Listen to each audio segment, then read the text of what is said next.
Rust is not a good C replacement. All right, Drew, why don't you tell us? I have a saying that summarizes my opinion of Rust compared to Go. Go is the result of C programmers designing a new programming language, and Rust is the result of C++ programmers designing a new programming language. Okay, I agree with that. This isn't just a metaphor. Go was designed by Plan 9 alumni, an operating system written in C and the source of inspiration for many Go's features. And Rust was designed by folks at Mozilla, whose flagship product is one of the largest C++ code bases in the world. Okay, yeah. The values of good C++ programmers are incompatible with the values of good C programmers. Interesting. Rust is a decent C++ replacement if you have the same goals as C++, but if you don't, the design has a very similar drawbacks. Both Rust and C++ are what I like to call kitchen sink programming languages, with the obvious implications. These languages solve problems by adding more language features. A language like C solves problems by writing more C code. I really like that take. Kitchen and sink are both keywords also. No, but real talk, this is actually a really interesting take because I think that's one of Go's big reason why people get upset at Go is that it doesn't add more features. Why aren't you doing this? Why haven't you added this? Why haven't you done this? Why haven't you done this? But instead, they do very little. And in some sense, it keeps the language very simple. And so to solve a problem, you just write more Go. Is that bad? I don't know. I don't know if that's bad or good. I can't, because the hard part about if anyone who's ever been a part of a really large, really complex C++ code base knows for a fact that language features don't make it easier. They don't make things great. It can be excessively difficult reasoning through these things, right? But that's really hard for you to understand, right? It can be really hard if you've never been in that world. Go is simple yet performant, yeah. Curious. It's just a curious take that I think I can agree with. I did some back-of-the-napkin estimates at the rate in which these languages become more complex, based on the rate at which they add features per year. My approach wasn't very scientific, but I'm sure the point comes across. C, 0.73 new features per year, measured by the number of bullet points in the C11 article on Wikipedia, which summarizes the change from C99, adjusted to account for the fact that C18 introduces no new features. C11 pretty much just gave the new threads, right? It dropped P threads for some new naming conventions. Am I right for that? And some basic new ways to kind of do things. Go, 2 new features per year, measured by the number of new features listed in the Wikipedia summary of the Go versions. Okay. C++, 11.3 new features per year, measured by the number of bullet points in the C++ 17 article, which summarizes the changes from C++ 14, which will be implemented in 2032. Rust 15 new features per year, measured by the number of headers in the release notes of the major Rust version over the past year, minus things like linters. Interesting. There is something very nice about a language that does not change drastically, but there is also something very nice about getting features that make your life easier. So I'm not sure if I don't know if these are good or bad measurements. It's really hard to I guess the real measurement you're looking for is how many changes make material impact to how you write code. I think that would be a better measurement. Assembly, 0 new features. I don't know, just something think about this. This speaks volumes to the stability of these languages, but more importantly, it speaks to their complexity. Over time, it rapidly becomes difficult for one to keep an up-to-date mental map of Rust and how to solve problems idiomatically. This is true. I would agree with this. As more and more features are added, it does become more difficult. You do have to continuously be pursuing and pushing in to become good at Rust. I agree with that. A Rust program written last year already looks outdated, whereas a C program written 10 years ago also has pretty good odds of being just fine. System programmers don't want shiny things. We just want things that work. That really cool feature other language has, not interested. It'll be more trouble than it's worth. Okay. I think that's a good point. I think that's a good argument for why languages with large change aren't as great. The same thing with JavaScript. JavaScript in the last few years, it is very it is disgusting looking at JavaScript that's 10 years old. It's gross. It's insane. You know what I mean? You look at it and you're like, what the hell's happening in here? It's crazy. And then you look at JavaScript even just a few years ago and it looks like, wow, they should have used this or they should have used that. And it's because there's just so much change so quick. Also, just looking at JavaScript can also be kind of gross too. All right, anyways, with the philosophy wish-wash out of the way and a tone set, let me go over some more specific problems when considering Rust as a C replacement. C is the most portable programming language. Rust actually has a pretty admirable selection of supported targets for a new language, thanks mostly to LLVM, but it pales in comparison to C, which runs almost everything. A new CPU architecture and operating system can barely be considered to exist until it has a C compiler, and once it does, it unlocks access to a vast repository of software written in C. Many other programming languages such as Ruby and Python are implemented in C, and you get those for free too. C has a spec. No spec means there's nothing keeping Rust C honest. Any behavior it exhibits could change tomorrow. Some weird thing it does could be a feature or a bug. There's no way to know until your code breaks. They can't slow down to pin down exactly what defines Rust is also indicative of an immature language. C feels complete. Maybe that's why there's a spec.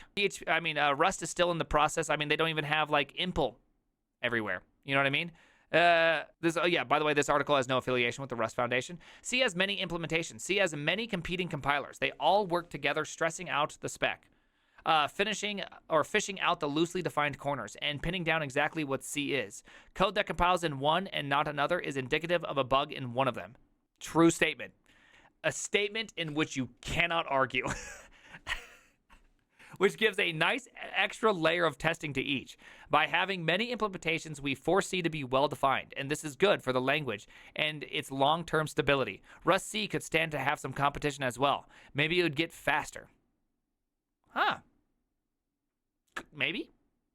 C has consistent and stable ABI. The system V ABI is supported on a wide variety of systems that have been mostly agreed upon by now. Rust, on the other hand, has no stable internal ABI.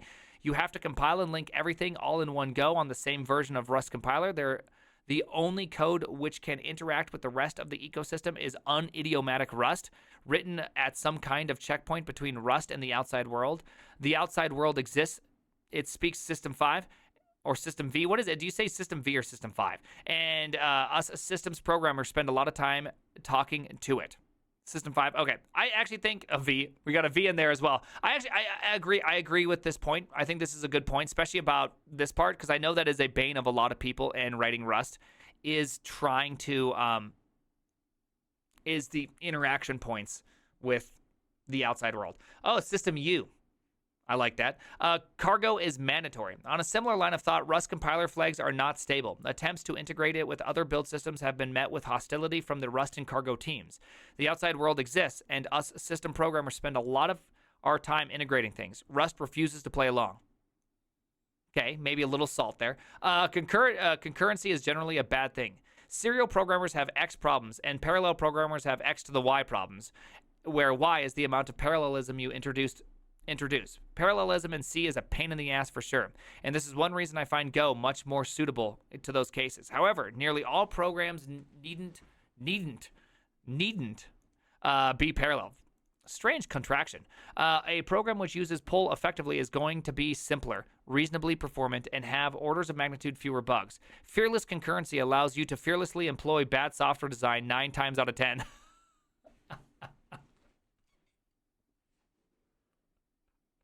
It's pretty good. I do agree with this whole fearless concurrency thing. I've written some pretty poor performing code that I just could write faster in Rust or in Go. Granted, skill issue there. Granted, that's a skill issue. But nonetheless, it's just easier to write it faster because you just don't have to think as hard, right? You're just like, and go. Oh, that's fast first try. Cool, dog. But I do agree that when you write it in Rust, I feel like I have more confidence in it. But it takes a bit of time. You know what I mean? It takes a bit of time. Safety. Yes, Rust is more safe. I don't really care. Okay, I care about that one. In light of all those problems, I'll take my seg faults and buffer overflows. I especially refuse to rewrite it in Rust because no matter what, rewriting an entire program from scratch is always going to introduce more bugs than maintaining the C program ever would. I don't care about what language you rewrite it in. Okay, so this is an interesting, this one is kind of interesting. I think I disagree at this point.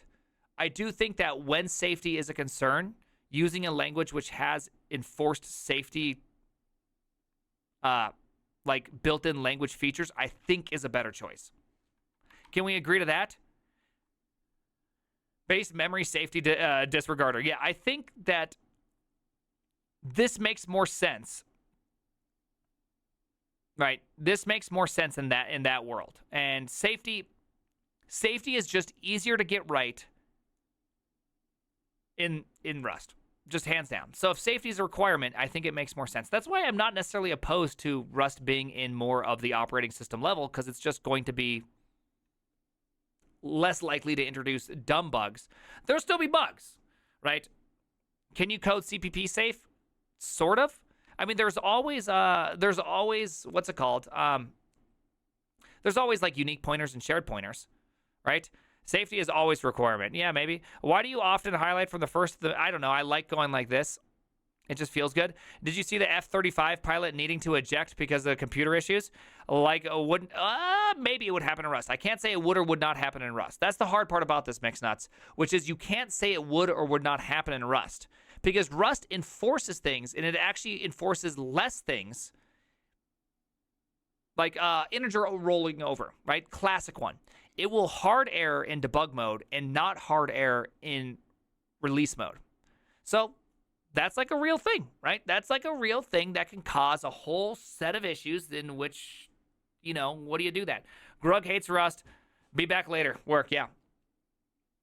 I'm not saying it's perfect. I'm just saying it's just different. The language does not matter. The developer does. No, that's not true either. That's not true.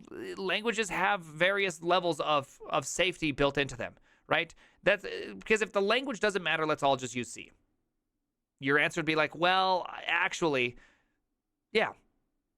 Actually is correct. Well, actually is actually the correct answer to that. All right, anyways, C is far from a perfect language. It has many flaws. However, its replacement will be simpler, not more complex. Consider Go, which has a lot of success in supplanting C for many problems. It does this by specializing on certain classes of programs and addressing them with the simplest solution possible.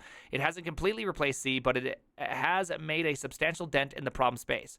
More than I can really say for Rust, which made similar strides for C++, but definitely not C. I think Zig is pretty interesting in this case.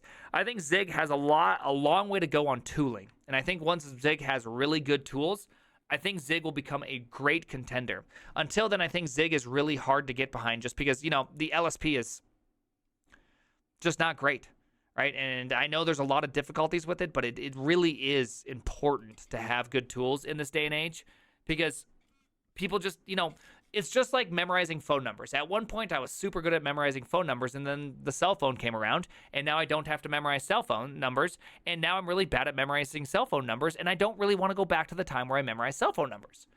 LSPs are kind of similar to that. Like, I could totally program without an LSP, but I would rather program with one, hands down, every single day of the week, right?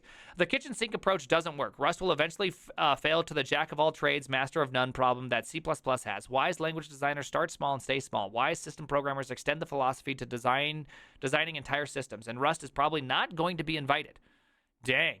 Little does the future know on this one. Rust does get a bit more invited later on. Doesn't know in light of this article. Let's see. I understand that many people, particularly those already enamored with Rust, won't agree with much of this article. But now you know why we are still writing C, and hopefully you'll stop bloody bothering us about it. Status update. I guess Rust is okay. It is. It's a good article in the sense that it shows you how different people think, right? Who is bothering that man? Rust people. By 2019, it was pretty obvious that it was adopted by the industry. Definitely not. Most certainly not. It was not obvious. Even now, it's not fully obvious. What is going to be the outcome of Rust? I do not know. I don't know what is the outcome of Rust. I think it has great potential. I think there's some big hurdles it has to come over. And some of those hurdles are definitely the foundation itself, the people in leadership. I would love to see different engineers in place. It sounds like they're really great engineers that are just terrible at people problems. That's what it seems like to me. I'm curious if Rust is fully sustainable always. Like, could you do that? I don't know. I think so. I think you could. But I'm curious what larger projects look like, right? What do larger, fast-changing projects look like? Is that the right commitment? Maybe, maybe not. Yeah, Amazon and Microsoft most certainly are committed to Rust, but that doesn't mean it's widely accepted, right? Industry accepted means that you have industries using it, right? Just because somebody uses something like Objective-C had an entire ecosystem in which everybody had to write in at some point to make like iOS stuff.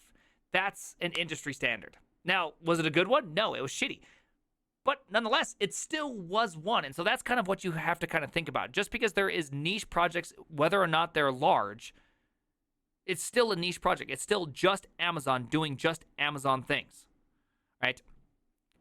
It is. It is. I've written that. Microsoft is committed to safety of Rust, not Rust itself. Yes, this is also true. Objective-C was kind of cool. It was also kind of horrible. Mojo is a real meh. I actually like Objective-C. What? Large Go projects are hell. Yeah, I'd like to see this because I know a lot of people that say large. I'm working in a large Go project at Netflix, and people, it seems pretty. It seems pretty easy. Seems pretty straightforward, right? I'm interested in Carbon. Carbon's interesting. Objective-C, these nuts. Damn. Netflix, by the way. All right, hey, the name is not the Cyanogen.